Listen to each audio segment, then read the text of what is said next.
Okay, since we have a full house, I hope people can hear me at the back. So my name is Gaurav. Today's talk is about a technology which is eBPF and a tool which is called bpftrace. Anyone here who has not heard of BPF? And it's okay, that's why we are here to learn. Okay, great. So this is a quick agenda for today. We will see what eBPF is, who uses it, how it is used. We will touch upon a bpftrace, and if we'll have some questions. So a bit about me. I work at Red Hat as a product security engineer. I'm part of the resilient development team. So in short, we ensure that all Red Hat products are secure by design, secure by default. So many years ago, when I was first learning Linux or Unix, this is the book that I have used extensively. If you have attended Karan Beer's talk, maybe you can slightly relate. An OS is about having a set of powerful tools which will allow you to look at the system, introspect the system, debug the system, and all. So this has stuck with me ever since. So let's look at what eBPF stands for.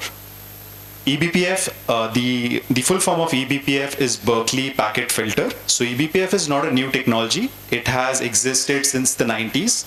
It has its origins in the Berkeley software distribution. If you have heard about BSD, Unix, so that's where it originated. The problem with at that time was for performance reasons, if you have to filter any packets, there had to be a round trip which was done from the kernel to the user level, which was problematic for performance reasons. So the BSD engineers thought, why not do the processing in the kernel? Why not do the filtering in the kernel? And that's how a tiny virtual machine was set in the kernel, which would do all the filtering in the kernel instead of having the round trip. So that is the origin. That's how it started. Fast forward to 2013-14, Alexei, who is the founder of the current BPF, was facing some challenges with networking again. And that's when he thought of revamping the original BPF. So instead of just working with networking or packets, why not turn it into a general purpose virtual machine, which can do much more than that. So what it enables is, it enables you to run sandbox programs within the kernel.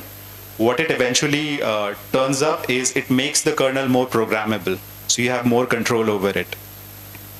What are the key benefits? So before BPF, the way to do it was either upstreaming your code, which is really difficult.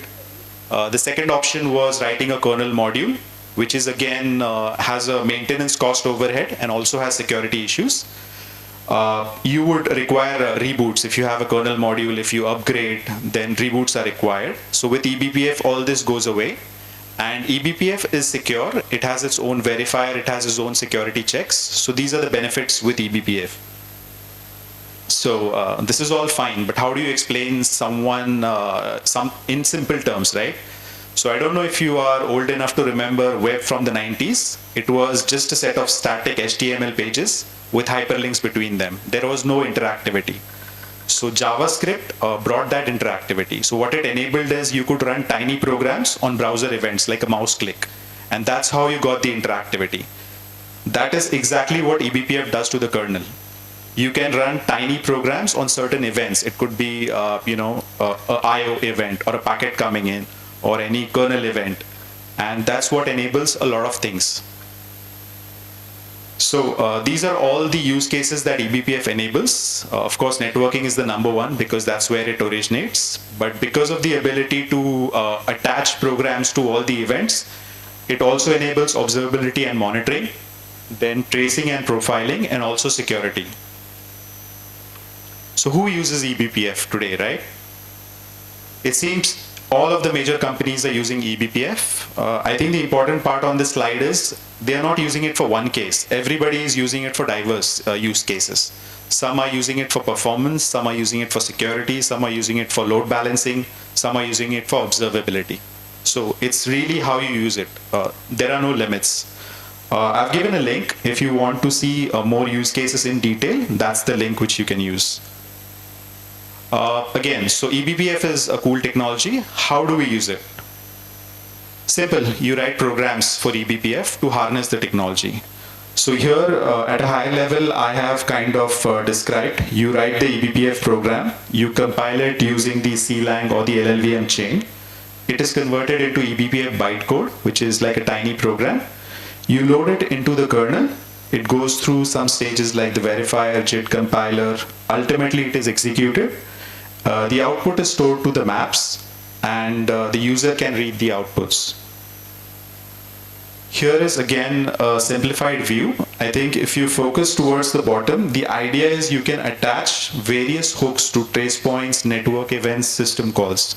That's what gives you the power. So you can write the BPF bytecode by hand, but nobody does it today for the same reasons we don't write assembly anymore. We have higher level abstractions. We can write programs in C, C++, or even higher, Python, Java. So the first way is the bytecode. That's how the bytecode looks like. If you use a CLang or compiler or the LLVM toolchain, you can simply write a program and convert it into a bytecode.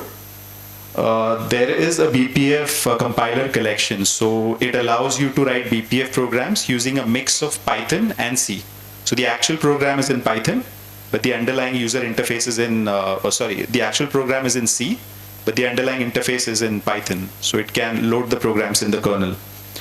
There are certain libraries which have been developed, like libbpf, which makes the task of writing programs easier. Here is how a BCC program for BPF would look like. The highlighted portion is the actual BPF program. Towards the bottom, we are attaching it to a system called execcv, which is for executing programs. And each time someone executes a program, it will simply print hello. This is just an example to see how BPF program looks like. This is how a C program would look like. You can get various examples on this GitHub repo.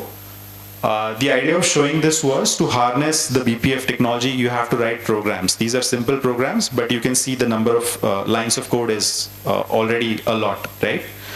So what if you as a user who doesn't want to write big applications want to use eBPF for your use cases? What do you do then? That's where bpftrace comes into the picture. So think of bpftrace as a fourth front end, right? So these are the ways you can use BPF. The last is the easiest way, how you can use the BPF and write small programs. Think of it as if you've written a shell script or a command line, pipe together commands. So this allows you to use BPF in that way. Here is a simple BPF one-liner. Let's say you have a use case where you want to see what all files are being opened on your system, right? So you'll write a BPF program. So -e is where you're giving the program on the command line. You're specifying that you want to, trace the open at system call. That's how, files are opened on your system. And you're simply printing two things. One is the process, which is opening those files, and second is a file name. It seems pretty easy, right? As compared to writing programs in C or Python earlier. Let's look at another example where we want to trace processes that are being started in the background, or what the system is doing. Again, a very simple command line. Instead of using the open at, this time we are using the exec system call. And notice the star, so it will trace all the system calls that are available. So you don't have to specify each one separately. And again, it's printing like which PID has opened the process and like what are the arguments. So this is pretty simple, right? You can use these command lines and do a lot of things. Someone would say that if it's just about tracing system calls, I have strace available for doing that. Why use BPF, right? But it's just not about system calls. BPF can trace a whole lot of things. If you notice at the bottom, raw trace points, k-probes, hardware, a lot of it does a lot more rather than just tracing system calls. If you're lazy enough and you even don't want to write a simple one-liner, bpftrace itself comes with a lot of tools or simple scripts which you can simply reuse. At there are around 42 scripts for the most known use cases that are available. So you simply give bpftrace and the name of the script, and it will simply run your program. So for example, the open example that I showed you earlier, there is already a script for that. So you don't have to write it, or again, these are all the scripts that are available already. So if you notice that it does a lot of things, like if you want to understand what is running on the CPU, which TCP connections are being made, what are the SSL TLS handshakes that are happening, you want to trace your block IO devices. So there is a whole lot of category that is already covered. Apart from this, in the community, you'll find a lot of bpftrace scripts that people have already written. For example, Oracle admins have already written bpftrace, scripts for the database, so which you can reuse already. So I hope I have convinced you enough to add bpftrace as one of the tools in your set of power tools. So if you're using Linux, this is a really good tool to have for debugging, observability, and a lot of use cases. Think of it as an introduction to the BPF technology. As you get more comfortable, you can move to the other frameworks, which can help you write bigger, more complicated programs. So I want to talk about some of the challenges. So imagine the filtering is happening in the kernel. That's what was told, that it should never happen, right? You should sanitize it. So security was a requirement from day one. So there are a lot of security checks that happen inside the BPF verifier to ensure the BPF programs are safe. Because if anything goes wrong in the kernel, your system will hang, either reboot, or it will have a downtime. BTF is BPF type format. So since it's an in-kernel technology, every kernel is different, right? If you're running version 3.19, for example, I'm running 4.9, the internal interfaces keeps changing, right?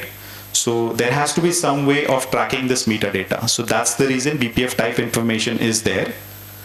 Again, if understand what's happening when you're running BPF trace.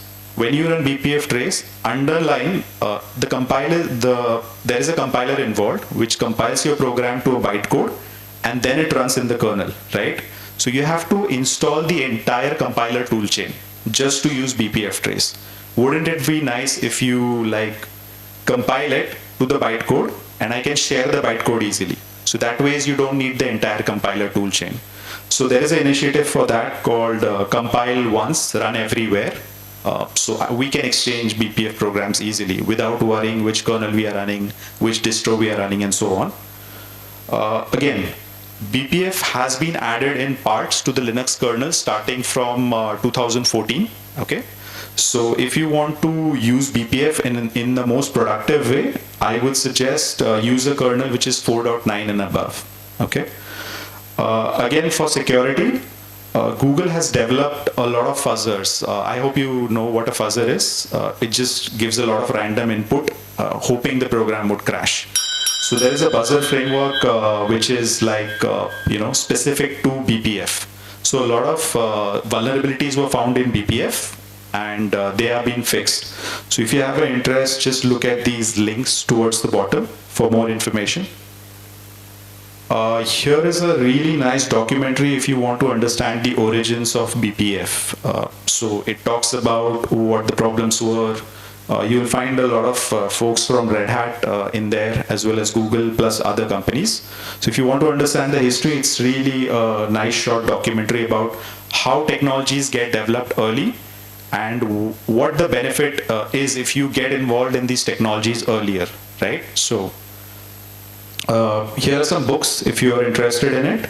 The first book is about the eBPF technology itself. It's a short book. If you want to write BPF trace programs, the second book by Brendan Gregg is really good. And just the GitHub repo for it, the RFC, and the link for the documentary. Yeah, I'm in time. If there are any questions, I'll be happy to answer them.